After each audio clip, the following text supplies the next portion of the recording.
Credit card interest rates have been rising for years. Most people notice the balance, but very few think about the rate behind it, until it suddenly becomes a headline.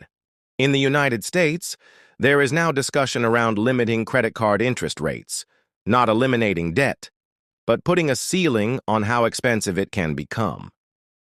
At first glance, this sounds like a win for borrowers. Lower rates feel like relief, but the real impact is more complicated. Credit card rates did not rise overnight. They climbed slowly as borrowing became easier and defaults became more common. From a lender's point of view, credit cards are unsecured. There is no house, no car, just a promise. Rate caps are meant to limit damage. They aim to stop balances from growing endlessly, especially for people already under pressure. That is the intention.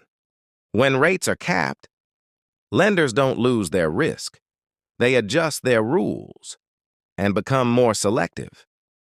The first people affected are usually those with weaker credit profiles, not because they borrow more, but because they carry more uncertainty.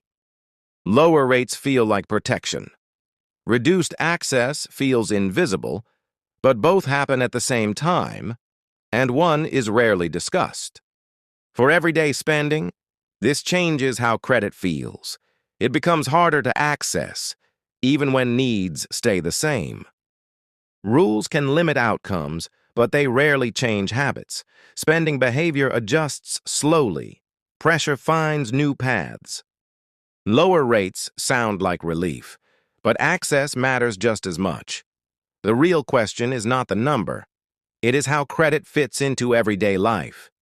If this made you think a little differently about money, you might enjoy the next videos as well.